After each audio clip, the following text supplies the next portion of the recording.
ثانیہ جڑا والا کا آپ نے سنا؟ مجھے تفصیل بتائیے. تفصیل اس کی یہ ہے کہ وہ ذاتی معاملہ تھا اور جو دو کرسچن تھے انہوں نے یہ اس لڑکے کے خلاف یہ تیار کیا تھا سر معاملہ، وہ اس سے گرج تھا. اس کی ایک لمبی تفصیل ہے جو مجھے دو ذمہ داران لوگوں نے بتائی.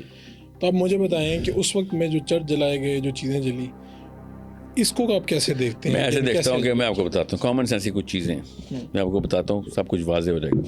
آسیہ مسیح کا کیس ہوا، سیشنل کورٹ نے خود آ کے جج نے بتا دیا، ٹی وی بتایا تھا، میں نے سنا تھا کہ میں نے یار اس کو پیار سے پوچھا الگ سے چیمبر میں بلا کے کہ تو نے کیا ہے؟ اس نے کہا کیا، مجھے بچا لو. تب میں نے جا کے سزا دی ہے. سمجھ لیں جج جھوٹ بول رہا تھا، ہائی کورٹ میں چلے گی بات. اس دوران سلمان تاثیر نے آگے پکڑ لیا. حالانکہ سلمان تاثیر سے پہلے یا اس کے بعد آسیہ مسیح کو سزا ہو گئی تھی، ہائی کورٹ نے بھی کہہ دیا، سپریم کورٹ نے آ کے اس کو کہا نہیں یہ غلط ہوا. اب بات اصل میں نبی علیہ السلام کی توہین کی ہو رہی ہے. اس کا مطلب یہ ہے کہ وہ سیشنل کورٹ کا جج اور ہائی کورٹ کا جج لائن حاضر ہونے چاہیے تھے کہ تم نے عام قانون سمجھ لیا اس کو، you are party to this crime. Then اس کو لے کے اس بابے کو کہ جس نے آسیہ مسیح پہ الزام لگایا اس کو ٹانگیں گے ہم.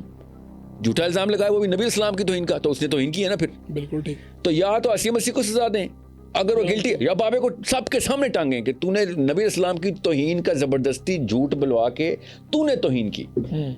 سزا ایک کو ہونی چاہیے تھی. یہ اگر ہو جائے نا، یہ قانون اس طریقے سے پرفیکٹلی امپلیمنٹ ہو کہ تو مسلمان دو نمبری کا سوچے گا بھی نہیں کہ استاد جی ہم ٹانگے جائیں گے. اگر کورٹ نے نہ پروو کیا کہ اس پہ جھوٹا الزام، ہاں تو لگائیں نا. زنا کے الزام پہ کیا اسلام میں سزا ہے؟ کسی نے عورت کے اوپر جھوٹا الزام لگایا نا، اس کو کوڑے پڑتے ہیں، سزا وہی بنتی ہے اس کی. یہ میں چاہ رہا تھا وہ بابے کو ٹانگیں. اگر آسیہ مسیح گلٹی تھی تو ہوتی رہے. لوگوں نے سارے کے سارے باعث تو نہیں بیٹھے ہوئے نا سپریم کورٹ میں، کچھ نہ کچھ تو شواہد دیکھے. یا تو بابا جی گئے یا پھر آسیہ مسیح گئی. اس میں پھر آپ وہی بات کر رہے ہیں نا کہ قانون کی جو عملداری اتنی مضبوط ہوتی کہ جو الزام لگا رہا ہے وہ پروف کرے، اسپیشلی اس والے کیس. اس کیس میں مطلب ہر کیس پہ جس پہ بھی میں نے فار ایگزامپل کسی پہ جھوٹ کا الزام لگایا اور وہ سچا ہے تو میں جھوٹا ہی ہوا نا، سزا تو مجھے جھوٹ کی ملنی چاہیے نا. پھر تو ان کیسز میں تو زیادہ تر یہی ہوتا ہے کہ یہ عدالت تک ہی نہیں پہنچ پاتے، پہلے ہی جو عوام ہے وہ ان کو قتل کر دیکھیں. اگر ثبوت نہیں ملا تو پھر اس کو سزا ملنی چاہیے تھی، تاکہ مسلمان پھر بغیر ثبوت کے اس طرح کی سزائیں خود نہ نافذ کریں. مسلمانوں کو پتہ ہونا چاہیے استاد جی سزا ہمیں مل جانی اگر پروو نہ ہو سکا. عمر الخطاب کے سامنے ایک کیس آیا ہے، مستند ڈاکیومنٹڈ پڑھیں. 3 گواہ مل گئے، ایک عورت پہ زنا کا آدمی، عورت پہ زنا کا کیس چل رہا تھا. چوتھا گواہ کہتا ہے مجھے 50-50 ہوں میں. چاروں گواہوں کو، 3 سچوں کو اور ایک 50 والے کو، 3 گواہ بھی کافی ہونے چاہیے تھے نا، مگر اسلام میں 4 لکھے ہیں. چاروں کو وہی سزا دی گئی کہ ادھر آؤ نا تم لوگ. اب تم نے عورت کے اوپر اس طرح کا سوچا بھی کیسے کہ جب تک 4 گواہ نہیں تھے تم لوگوں نے کیس کیسے کر دیا؟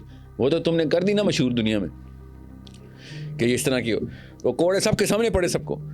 یہ اسلام کا ہی نہیں، یہ کامن سینس کا بھی اصول ہے کہ آپ میرے اوپر جھوٹا الزام لگائیں گے تو پھر پکی بھی کھائیں گے اگر آپ سچ نہ ثابت کر سکے اسی قانون کے اوپر، اسی جرم پہ جس جرم کے اوپر آپ نے تہمت لگائی ہے میرے اوپر. دیٹس وائی آئی وانٹڈ کہ آسیہ مسیح کے ریلیز ہوتا ہی بابا جی کو ٹانگ دینا چاہیے تھا. پھر